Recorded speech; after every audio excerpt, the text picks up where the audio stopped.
شهر رمضان الذي أنزل فيه القرآن هدى للناس وبينات من الهدى والفرقان.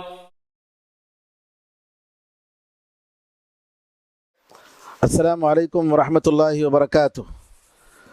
الحمد للہ رب العالمین والصلاة والسلام على سید الانبیاء والمرسلین نبینا محمد وعلى آلہ وصحبہ اجمعین ومن تبعہم بإحسان الى یوم الدین. رمضان مبارک کورونا وائرس کی وجہ سے لاک ڈاؤن کے موسم میں آ رہا ہے. ایسے موقع پر رمضان کے تعلق سے اور تراویح کے تعلق سے کچھ ضروری احکام اور مسائل کا جاننا ضروری ہے. سب سے پہلی بات یہ ہے کہ آج کل میڈیا میں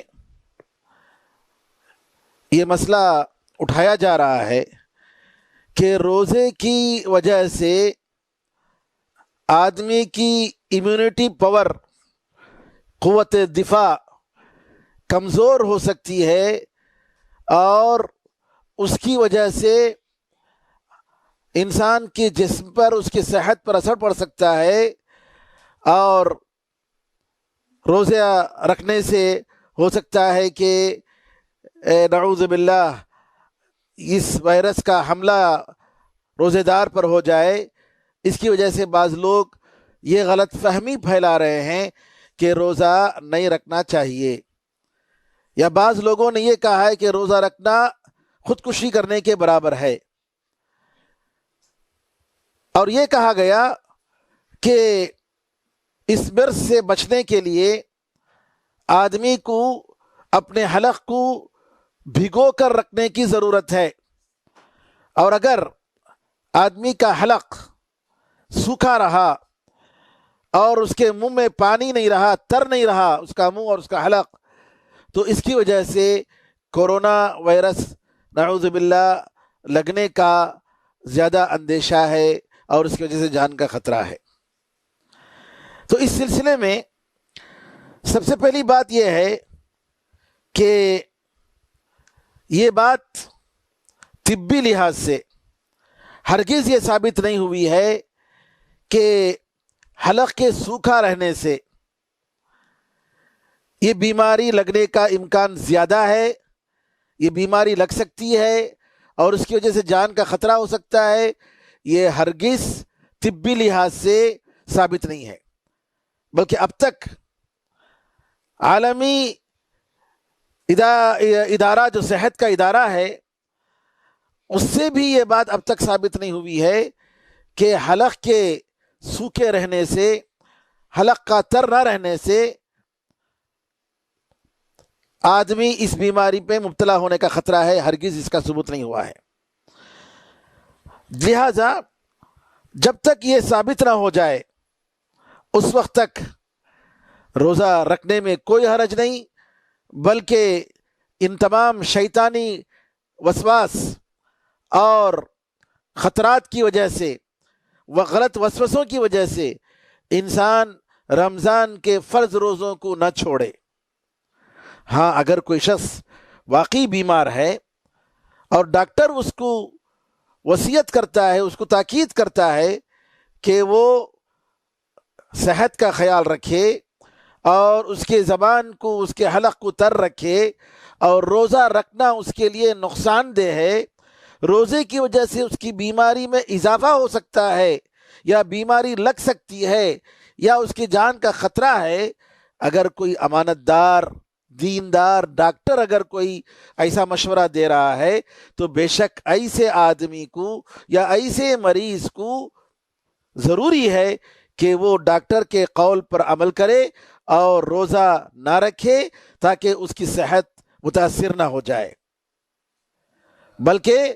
وہ روزہ انشاءاللہ بعد میں صحت اور تندرستی ہونے کے بعد اور پوری طریقے سے شفا یاب ہونے کے بعد وہ جو ہے روزہ رکھے گا، روزہ قضا کرے گا، جیسا کہ قرآن کریم میں نبی کریم صلی اللہ علیہ وسلم سے حدیثوں میں اس کا ذکر آیا ہے۔ یہاں ایک بات یہ بھی ہے کہ روزے رکھتے ہوئے آدمی حلق میں اندر اپنے پانی پیے بغیر اپنے منہ کو تر رکھنے کے لیے کلی کر سکتا ہے روزے کی حالت میں، کوئی حرج نہیں۔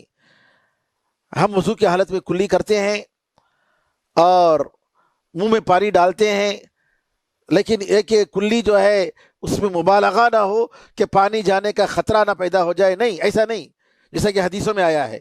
کہ روزے کی حالت میں غرغرہ یہاں تک کرنا کہ جس کی وجہ سے پانی جو ہے پیٹ میں چلا جائے، یہ نہیں کرنا چاہیے۔ غرغرے میں مبالغہ نہیں کرنا چاہیے، بلکہ منہ میں پانی ڈال کر اس کو اگر حرکت دیتے ہیں تو کلی کرتے ہیں تو اس میں کوئی حرج نہیں۔ اور علماء پوری عالم دنیا، عالم اسلام کے علماء کرام، مصر کے بڑے بڑے علماء کرام، جامعۃ الازہر کے علماء کرام، سعودی عرب کے علماء کرام اور بڑے بڑے علماء کرام نے یہی فتویٰ دیا ہے کہ مسلمان کے لیے بغیر کسی عذر کے رمضان کے روزوں کا ناغہ کرنا، بغیر کسی عذر کے رمضان کے روزوں کو چھوڑنا جائز نہیں ہے،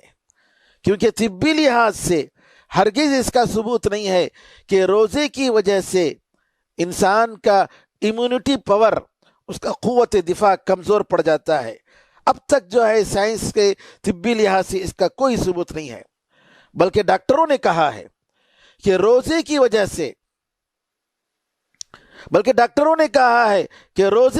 سے آدمی کا قوت دفاع بڑھتا ہے اور اس کے اندر جو زہریلی مادہ جو ہوتا ہے اس کے جسم میں وہ کم ہو جاتا ہے، اور یہ امیونٹی پاور اللہ تعالیٰ کی طرف سے ایک انعام ہے، ایک نعمت ہے، اور اس نعمت کی بنیاد پر انسان جو ہے آسانی سے اس کا روزہ رکھ لیتا ہے۔ تو لہٰذا اس بات کا خیال رکھیں کہ روزہ ان چیزوں کی وجہ سے، ان افواہوں کی وجہ سے، ان غلط فتووں کی وجہ سے روزہ نہ چھوڑیں، بلکہ اگر آپ کو ڈاکٹر یہ تاکید کر رہا ہے آپ کو خاص طور پر کہ آپ روزہ رکھیں گے تو آپ کے لیے خطرہ ہے، آپ کی بیماری بڑھ سکتی ہے، تو آپ روزہ نہ رکھیں۔ انشاءاللہ صحت یاب ہونے کے بعد، تندرست ہونے کے بعد میں آپ قضا کر لیں۔ اسی طریقے سے جیسا کہ آپ کو معلوم ہے کہ یہ لگنے والی بیماری ہے اور لگتی ہے اللہ تعالیٰ کے حکم سے ہی، تو ایسی صورت میں ہم ایسے اسباب اختیار نہ کریں کہ جس کی وجہ سے بیماری لگنے کا خطرہ ہو جائے۔ کیا مطلب؟ اجتماعی طور پر سحری کرنا، اجتماعی طور پر سب جماعت کی شکل میں بیٹھ کر افطار کرنا، سارے رشتہ دار سب جمع ہو جا کر 3-4 گھروں کے ایک ساتھ بیٹھ کر افطار کرنا، نہیں، یہ مناسب نہیں ہے۔ یا نماز پڑھنا، اپنے اپنے گھر میں نماز پڑھیں، ساری نمازیں، فرض نمازیں بھی، تراویح کی نماز بھی، سب مل کر ایک جگہ نماز نہ پڑھیں، کیونکہ اس کی وجہ سے بیماری پھیلنے کا خطرہ ہے، جیسا کہ ہم دیکھ رہے ہیں کہ کیسے لوگ نعوذ باللہ مر رہے ہیں، اور ڈاکٹر جو پورے احتیاط کرنے کے باوجود، اپنے حفاظتی انتظامات کرنے کے باوجود، ایک ایک نے 2 ڈریس اور ماسک اور گلوز وغیرہ پہننے کے باوجود کئی ڈاکٹر سبحان اللہ یہ اس میں وفات پا گئے ہیں۔ ایسی صورت میں ہمارا فرض بنتا ہے کہ ہم اپنے آپ کو بچائیں، جیسا کہ اللہ تعالیٰ کا حکم ہے، اور اپنے آپ کو خطرے میں ڈالنا یہ نعوذ باللہ خودکشی کرنے کے برابر ہے، جو اسلام میں حرام ہے، کسی بھی طریقے سے جائز نہیں۔ بغیر ضرورت کے گھر کے باہر نہ نکلیں، پاکی صفائی کا پورا خیال رکھیں، عبادات، اذکار، نوافل، قرآن کریم کی تلاوت، نیک عمل، صدقہ و خیرات میں مصروف رہیں، جیسا کہ آپ کو اس سے پہلے اس کی عادت رہی ہے پہلے رمضانوں میں، اسی طریقے سے بلکہ اس سے بھی زیادہ اللہ تعالیٰ سے قربت حاصل کرنے، دعا کرنے اور عبادت کرنے کی ہم لوگوں کو کوشش کرنی چاہیے۔ یہاں ایک مسئلہ ہے، تراویح کے تعلق سے بعض لوگ یہ فتویٰ دے رہے ہیں کہ آپ موبائل کو، ٹی وی کو یا کمپیوٹر کو امام بنا کر نماز پڑھ سکتے ہیں۔ کیا مطلب؟ کہتے یہ ہیں کہ اگر آپ کا کوئی عزیز کوئی امامت کر رہا ہے اور آن لائن جو ہے اس کی امامت نقل ہو رہی ہے جی، تو آپ اس وقت جو ہے آپ اس امامت کے کو فالو کرتے ہوئے، اس امام کو فالو کرتے ہوئے اس کے پیچھے آپ اپنے گھر میں اس کی اقتداء کر کے آپ نماز پڑھ سکتے ہیں۔ نعوذ باللہ من ذالک۔ یہ فتویٰ علماء کرام نے کہا ہے کہ یہ بالکل ہی غلط فتویٰ ہے۔ اکے دکے کسی ایک شخص نے کہہ دیا ہے تو ایسے لوگوں کی باتوں کو لینا نہیں چاہیے۔ اختلافی مسائل میں علماء کرام، جو بڑے بڑے علماء کرام ہیں، اہل حق علماء کرام، جو قرآن اور حدیث کا علم رکھتے ہیں اور ان کے پاس دین کا پورا صحیح تصور اور کامل تصور موجود ہوتا ہے، ایسے علماء کے فتووں کو سن کر اس پر عمل کرنا چاہیے۔ آج افسوس کی بات یہ ہے کہ آدمی اپنی مرضی کے مطابق جب کوئی فتویٰ ملتا ہے تو اس کو لیتا ہے۔ اسی کو کہتے ہیں فتویٰ شاپنگ کرنا، مرضی کا فتویٰ لینا اور اس پر عمل کر لینا۔ یہ جائز نہیں ہے میرے بھائیوں، یہ ہرگز جائز نہیں ہے۔ اس لیے جو لوگ اس قسم کا فتویٰ دیتے ہیں کہ آپ موبائل پہ کسی کی نماز کی اقتداء کر سکتے ہیں، موبائل کی یا کسی بھی ٹی وی میں یا اور کسی چیز کی جب آن لائن نماز ہو رہی ہے تو آپ دنیا کے کسی بھی چپے سے یا اپنے پڑوس کے گھروں سے آپ ان کے پیچھے نماز پڑھ سکتے ہیں، یہ ہرگز جو ہے شرعاً جائز نہیں ہے۔ یہی علماء کا، جمہور علماء کا، بلکہ سارے علماء کا یہی فتویٰ ہے۔ اب یکے دکے جو ہیں ان کا جو فتویٰ ان کا اعتبار ہی نہیں ہے، کیونکہ اس میں صف کی اقتداء میں ضروری یہ شرط ہے کہ صف متصل ہوں۔ آپ اگر امام کے پیچھے نماز پڑھ رہے ہیں تو ضروری ہے کہ آپ کا صف اگلی صف سے ملا ہوا ہو۔ اللہ ہے کہ معمولی کوئی راستہ ہے اور آپ صاحب اس کے راستے کو چھوڑ کر کھڑے ہوئے ہیں، جیسا کہ حرمین شریفین میں ہوتا ہے، تو کوئی حرج نہیں۔ لیکن یہاں گھر ہی الگ، امام صاحب گھر میں نہیں ہیں، اس بلڈنگ میں نہیں ہے، کسی اور جگہ ہیں، کسی اور فلیٹ میں ہیں، وہ کسی فلیٹ میں ہیں، آپ کسی فلیٹ میں ہیں، ایک جگہ جمع نہیں ہے۔ یہ نماز کی اقتداء کیسے ہو سکتی ہے؟ امامت کے بغیر آپ گویا نعوذ باللہ ان آلوں کو، ان فونوں کو اور ان کمپیوٹر اور ان چیزوں کو سامنے رکھ کر گویا ان کے پیچھے آپ امامت کر رہے ہیں، نماز پڑھ رہے ہیں، ان کی امامت میں نماز پڑھ رہے ہیں، کسی ایک مسلمان کی امامت میں نماز نہیں پڑھ رہے ہیں۔ ایک مرتبہ نبی کریم صلی اللہ علیہ وسلم نے ایک شخص کو دیکھا کہ وہ شخص جو ہے اکیلے صف کے پیچھے ہے لیکن اکیلے کھڑے ہو کر نماز پڑھ رہا ہے۔ نماز سے فارغ ہونے کے بعد آپ نے دیکھا کہ یہ شخص جو ہے اکیلے نماز پڑھ رہا ہے۔ نبی کریم صلی اللہ علیہ وسلم نے فرمایا کہ تم دوبارہ نماز پڑھو، تمہاری نماز نہیں ہوئی، کیونکہ اکیلے جو صف کے پیچھے نماز پڑھتا ہے اس کی صف نماز نہیں ہوتی ہے۔ اس حدیث کو شیخ بن باز رحمۃ اللہ علیہ نے صحیح قرار دیا ہے، اور شیخ مبارک فوری رحمۃ اللہ علیہ اور شیخ ابن عثیمین رحمۃ اللہ علیہ نے اس حدیث کو حسن قرار دیا ہے۔ لہٰذا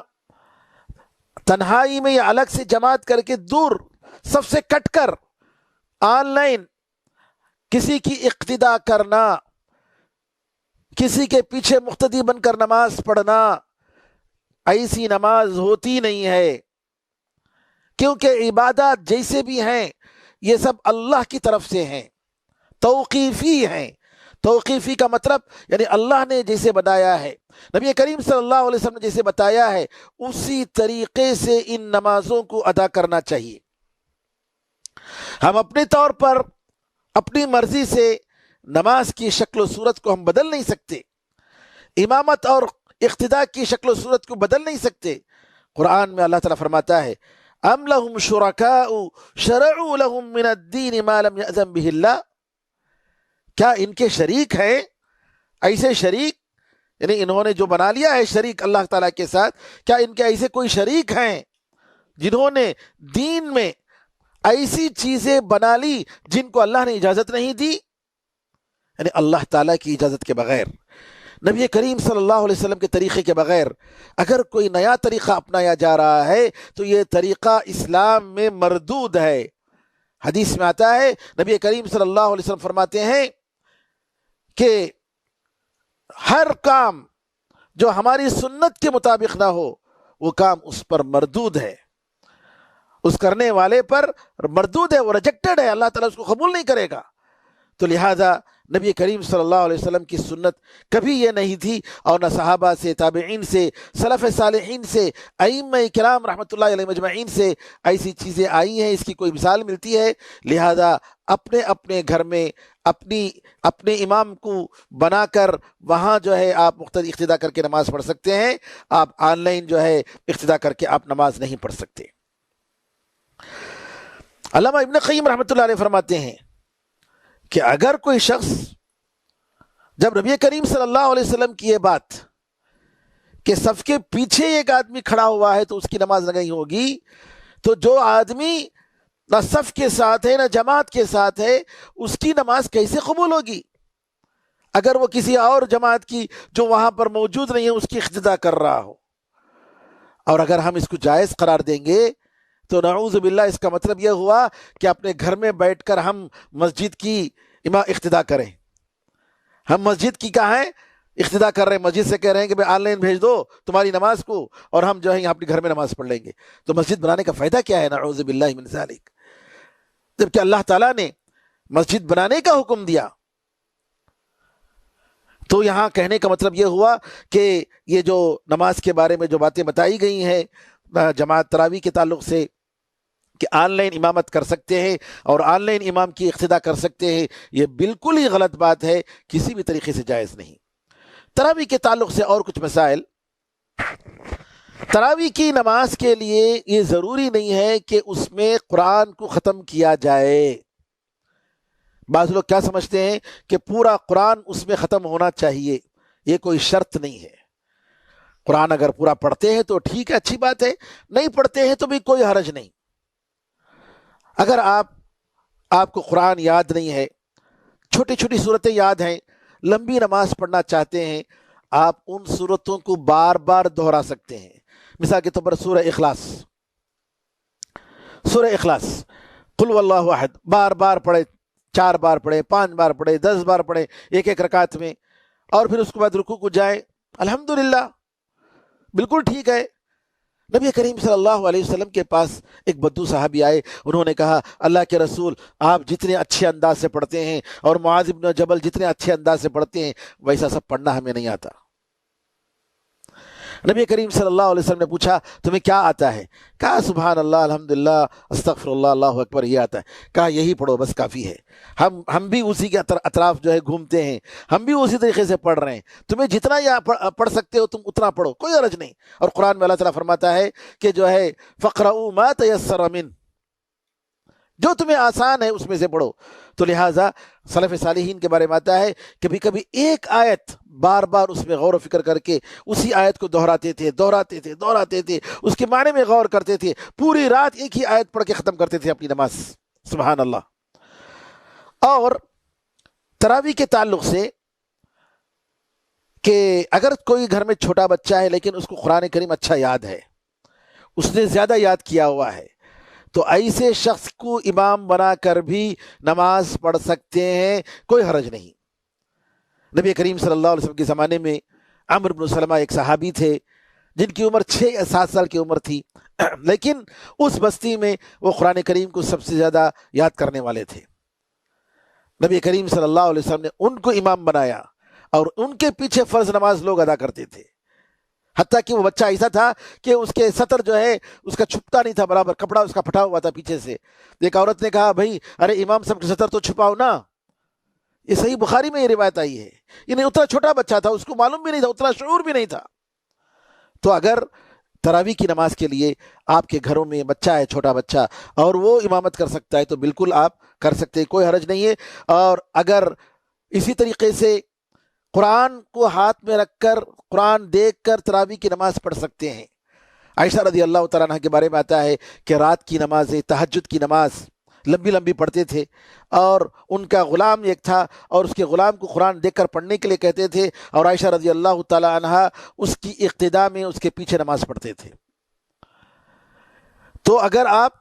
قرآن پڑھنا چاہتے ہیں دیکھ کر پڑھ سکتے ہیں، کوئی حرج نہیں ہے، اور جب قیام آپ کا ختم ہو، قرات ختم ہو، تو آپ رکھ دیں قرآن، اور پھر جب قیام جب دوبارہ شروع ہو تو قرآن اٹھا کر دیکھ کر پڑھ سکتے ہیں، اس میں کوئی حرج نہیں ہے۔ ایک بات یاد رکھیں کہ عورت مرد کی امامت نہیں کر سکتی ہے، عورت عورتوں کی امامت کر سکتی ہے۔ اور اسی طریقے سے تراویح کی نماز، رات کی نمازیں آخری وقت میں پڑھنا، آخری وقت میں پڑھنا، رات کے آخری وقت میں، یہ زیادہ افضل ہے، شروع کے وقت میں پڑھنے سے زیادہ بہتر ہے۔ جیسا کہ عمر رضی اللہ تعالیٰ عنہ نے فرمایا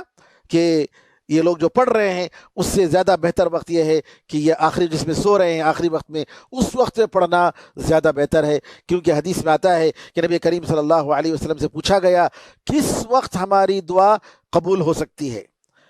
ہماری دعا کے قبول ہونے کا زیادہ امکان کب ہوتا ہے؟ تو نبی کریم صلی اللہ علیہ وسلم نے فرمایا جوف اللیل الآخر، آخری رات کا جو درمیانہ حصہ ہے وہ حصہ بہترین وقت ہے، اس میں دعا قبول ہونے کا زیادہ امکان ہے۔ رات کے آخری تیسرے حصے میں اللہ تعالیٰ دنیاوی آسمان میں ہر رات اتر کر آتا ہے اور کہتا ہے کوئی بندہ جو اپنی حاجت مانگے میں اس کی حاجت پوری کروں، ہے کوئی بندہ جو مجھ سے معافی مانگے میں اس کو معاف کر دوں۔ تو لہٰذا رات کے تیسرے حصے میں